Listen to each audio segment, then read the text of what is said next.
एक नौजवान युवक था। जब वह 16 साल का था तभी से उसने यह सोच रखा था कि बड़ा होकर बहुत कामयाब बनेगा, बहुत पैसे कमाएगा, ऐशो आराम की जिंदगी जीएगा। इसी उम्मीद से अपनी जिंदगी में वह सब करता है जो अक्सर एक कामयाब इंसान बनने वाला करता है। वह कामयाब लोगों की जीवनी पढ़ता है, उनके जैसे ही जिंदगी खुद भी जीता।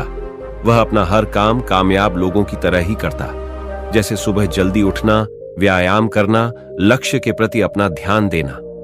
सब कुछ उसके हिसाब से सही चल रहा था। उसको पूरा यकीन था कि वह एक कामयाब इंसान जरूर बनेगा। जब भी वह अपने आसपास कोई कामयाब इंसान को देखता तो उससे बात करने की कोशिश करता और उसके जैसा बनने की कोशिश करता।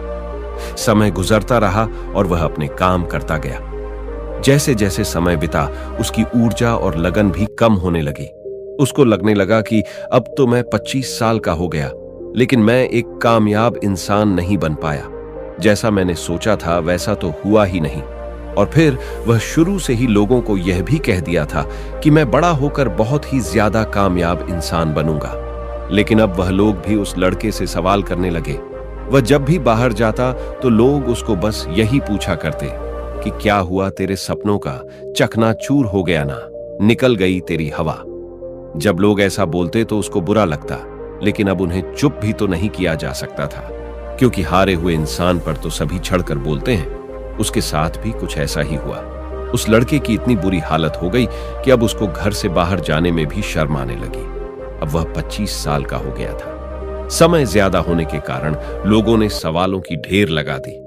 हरा और सहमा हुआ वह युवक जिंदगी से परेशान रहने लगा।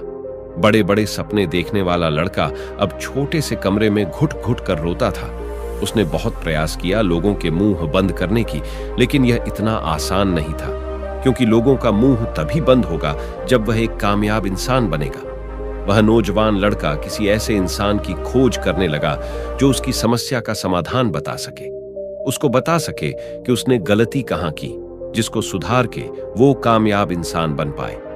लेकिन बहुत कोशिश करने के बाद भी उसकी यह समस्या कोई दूर नहीं कर पा रहा था। फिर एक दिन उस लड़के ने यह निश्चय किया कि वह नगर छोड़कर कहीं दूर चला जाएगा और वहां जाकर वह एक कामयाब इंसान बनेगा। रास्ते में आगे चलते चलते उसे एक नदी दिखाई देती है, जहां पर कुछ शिष्य अपने गुरु के साथ पानी पी रहे थे। उनको देखकर वह युवक भी पानी पीने के लिए नदी पर पहुंच जाता है और वहां जाकर वह पानी पीता है। वहां पानी पी रहे बौद्ध भिक्षु की नजर उस युवक पर पड़ती है, जो वहीं अपने शिष्यों के साथ पानी पीने आए थे। वह बौद्ध भिक्षु उस युवक को देखकर पहचान जाते हैं कि युवक बहुत परेशान है। वह बौद्ध भिक्षु युवक से पूछते हैं, तुम इतने परेशान क्यों दिख रहे हो? क्या तुम्हारे साथ कोई बड़ा दुख है? यह सुनकर वह युवक पिघल जाता है, अपनी भावनाओं में बह जाता है और बोलता है, महाराज, ये पूछो कि अच्छा हुआ क्या है? मेरी जिंदगी में मुझे हमेशा दुख ही मिला है। पहले मेहनत करके दुख सह लिए, दिन रात परिश्रम किया, उसके बाद सोचा इसका फल जब मिलेगा तभी दुख खत्म हो जाएगा। ऐसा बोलकर वह युवक उसे बौद्ध भिक्षु को अपनी सारी बात बता देता है।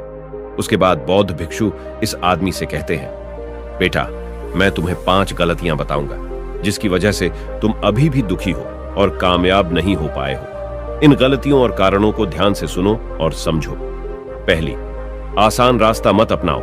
अभी तुम 25 साल के हुए हो, अभी भी तुम कामयाब बना सकते हो।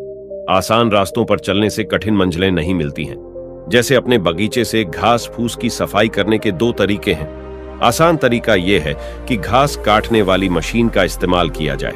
इससे बगीचा कुछ दिनों के लिए तो अच्छा दिखेगा, लेकिन यह समस्या का अस्थायी हाल है और जल्दी ही घास फिर आएगी। लेकिन थोड़ा मुश्किल तरीका यह है कि घुटनों के बाल झुककर अपने हाथ से घास के जड़ को निकाल दिया जाए। यह तरीका समय लेगा, तकलीफ देगा, लेकिन फिर लंबे समय तक घास नहीं आएगी। अगर आसान रास्ता अपनाओगे तो मंजिल पाना आसान नहीं होगा, और अगर कठिन मेहनत करोगे तो मंजिल पाने में कोई कठिनाई नहीं आएगी। दूसरा, अपने लक्ष्य के बारे में किसी को नहीं बताना चाहिए। बौद्ध भिक्षु युवक को कहते हैं कि बालक, यही सबसे बड़ी गलती है जो तुमने की है। लगभग सभी लोग जाने अनजाने में यह गलती जरूर करते हैं। अपना लक्ष्य चुनने से पहले ढिंढोरा पीट देते हैं कि मैं ये करने वाला हूं, मैं मेरी जिंदगी में यह हासिल करना चाहता हूं। हम लोग तो ये सोचकर बता देते हैं कि शायद मेरे लक्ष्य के बारे में जानकार लोग मेरे प्रति नजरिया सही रखेंगे। लोगों को लगेगा कि इसने अपनी जिंदगी में कुछ ना कुछ तो सोच रखा है। लेकिन यही गलती लोगों पर भारी पड़ती है, क्योंकि लक्ष्य बनाने से लेकर लक्ष्य हासिल करने तक लोग तुम्हारा मजाक ही बनाएंगे। लोग तुम्हारी हिम्मत तोड़कर रख देंगे।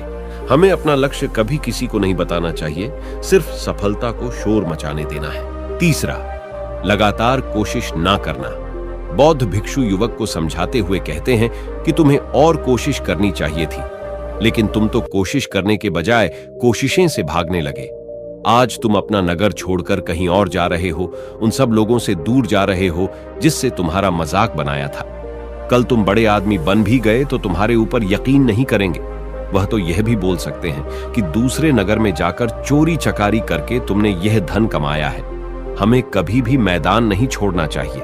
हम सबको जिंदगी में ठोकरें लगती हैं, लेकिन इसका यह मतलब नहीं है कि हम असफल हैं। बस हमें कोशिश करते रहना चाहिए।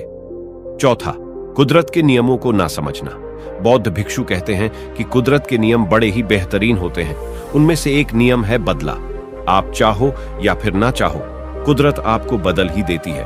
अगर मेहनत करोगे तो कुदरत तुम्हें सफल आदमी बना देगी।